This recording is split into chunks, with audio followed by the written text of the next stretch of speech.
የሰው ሰራሽ አስተውሎት በሚዲያው ኢንዱስትሪ ይዞ የመጣውን እድል ሙያዊ ስነ ምግባርን ጠብቆ መጠቀም ያሻል።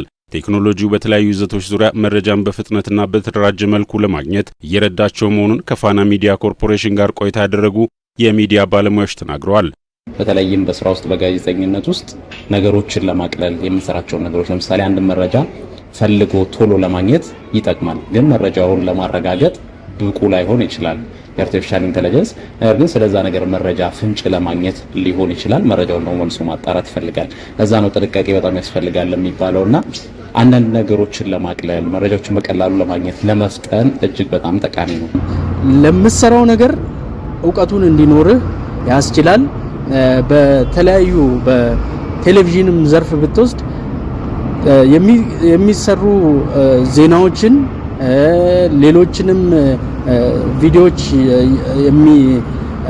ሹቶች የተለያዩ አይነት ሹቶችን በማሳየት እሱ ከሚሰራው የበለጠ አድርገህ በሰውኛ አንተ ደግሞ እንድትሰራው ትልቅ አስተዋጽኦ አለው። የሰው ሰራሽ አስተውሎት የዕለት ተዕለት የሚዲያ ስራዎችን ለማሳለጥ ሚና የጎላ በመሆኑ በዘርፉ ያላቸውን ክህሎት ማሳደግ እንደሚገባና ሁሉንም ስራ ቴክኖሎጂው እንዲሰራ አይጠበቅም ብለዋል ባለሙያዎቹ።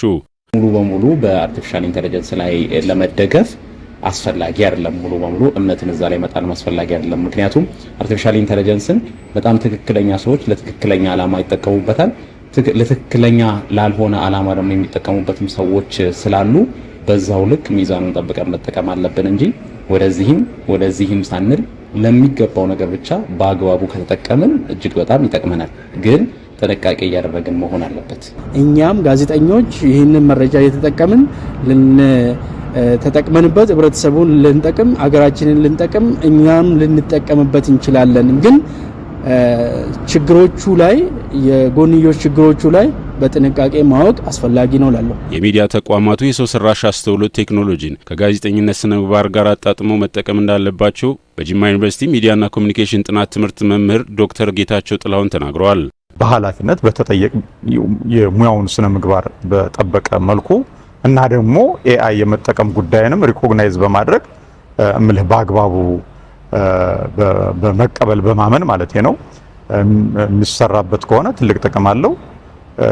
ግን የዛኑ ያክል ደግሞ በጣም ዲፕ የሆነ እንግዲህ ፌክ በጣም የተመሳሰለ ከእውነትና ከሪያሊቲ ጋር እጅግ በጣም የተቀራረበ ወይም አንድ ሊመስል እኔ ምንም ያልቀረው ማለት በሚቻል ደረጃ ደግሞ ብዙ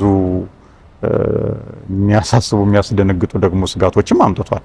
ይሄ እውነት ነው።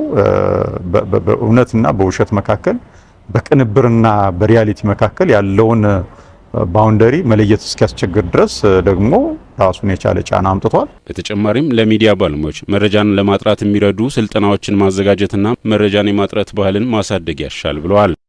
ስለዚህ ምንድነው ከጥቅሙ ጋራ አንድ ጋዜጠኛ ማድረግ ያለበት ያልን እንደሆነ ራሱን አፕዴት ማድረግ ያለበት እንደሆነ ይሰማኛል። በደንብ ከኤአይ ጋራ እንደውም ጋዜጠኛው ብቻ አይደለም ወርክ ፍሎውን በአጠቃላይ ኤአይ ኦሪየንትድ የሆነ አድርጎ ሁሉ መስራት የሚገባ ይመስለኛል። ሚዲያዎቹ ራሳቸው ሚዲያ ተቋማት ማለት ነው ኤአይ ያመጣውን እድል በሚገባ መረዳትና ሰራተኞቻቸውን ጋዜጠኞቻቸውንና በአጠቃላይ በሚዲያ ተቋም ውስጥ የሚሰሩትን ኃይል ማለት ነው የሰው ኃይል እንደሚገባ ከኤአይ ጋር እንዲዋሃዱ እንዲጣመሩ ቴክኖሎጂውን ከስራው ጋር አጠቃላይ ጋጀቱን እንዳለ ኒውስሩሙን ሁሉንም ነገር በሚገባ በዛ የማዋቀርና የመጠቀም ጉዳይ ውስጥ መምጣት የሚገባቸው ይመስለኛል።